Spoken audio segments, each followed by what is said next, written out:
Meron nagde-trending na halo-halo dito sa San Pedro, Laguna. Pinipilahan nga pala sila nung nasa kalsada pa, pero ngayon ay ganun pa din at mga 2 to 3 hours ubos na agad yung kanilang halo-halo. At dati nga yung pwesto nila ay nasa kalsada pa, pero ngayon ay nasa bahay na nila mismo. Hindi nga pala yelo yung gamit nila dito sa paglagay ng halo-halo nila. Yelo na scramble nga pala ang gamit nila dito para sa kanilang halo-halo. Kaya kakaiba nga din pala yun guys para sa atin. At talagang may lasa na agad yung kanilang yelo, kaya panalo din talaga. Narito na nga din pala yung mga putahe para sa kanilang halo-halo. Meron sila ditong gulaman, sago, saging, nata, pinipig, munggo, ube, mais, at yung pinagmamalaki nilang gatas na sila mismo ang gumawa. Kapag dito nga din pala kayo kumain, ay may pa-pre-refill sila ng scramble. Kapag po dine-in, pwede po mag-refill ng yelo na scrambled yelo namin. Tapos, ganyan din po. Halos mapupuno po ulit yung baso ninyo.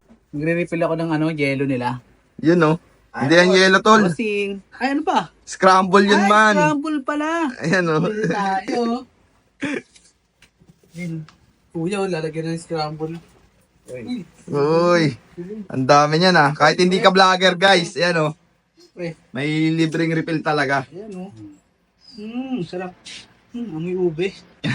Ayun na nga guys, no, nandito nga po pala tayo ngayon sa Villa Consolacion, Barangay Magsaysay, San Pedro, Laguna. At meron tayo natimusan dito na solid na food tripan. At yun na ang scramble halo-halo. Kaya ano pang hinihintay nyo, titimusan natin ito mamaya at hindi na natin papatagalin to. So paano?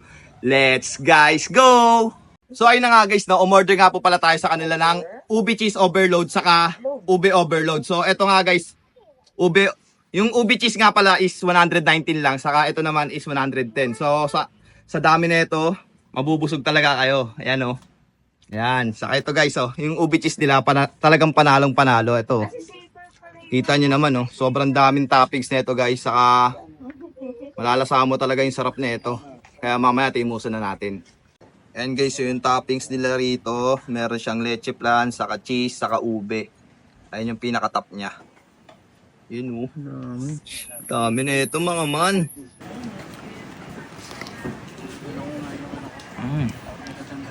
119 pesos lang oh. Diba? Quality, sabi ni kuya. Quality naman talaga. Saka yung gatas oh. Iba yung gatas nila rito. Haluin natin. Tapon na to. Yung kutsara nga hindi abot oh. Diba? Ang laki. Pwede, yes. Kasi naman sila. Alam mo, tagasaan sila. Bisa man. Pastor. Ito naman yung ube overload nila for only 110 pesos. Yan oh, sobrang daming ube. Kaya sa mga mahilig dyan sa ube, ito orderin nyo. 110 pesos lang. Saka yung yellow nila rito, scramble. Hindi siya ordinaryong yellow. Nabubulol pa ako. Ayun guys, hindi siya ordinaryong yellow, no? Flavor ube. Kaya lahat ubing-ube. Kaya nga ano, overload ube, di ba? At ayun na nga guys, hanggang dito na nga lang din po pala tayo. At kita-kits na lang ulit sa next vlog. Sa mga gusto nga pala magpa-promote dyan, ay PM nyo lang po ang aking FB page. Basta wag sugal, ayoko nyan. Support local lang tayo, wag sa sugal. So yun lang. Peace. So again, this is Ajak TV. Wait, pause pa ako ha. Pero ayun nga. So again, this is Ajak TV. Thank you for sunshine, thank you for rain, thank you for joy. Ingat, salamat. Bye-bye, ble. Let's guys go!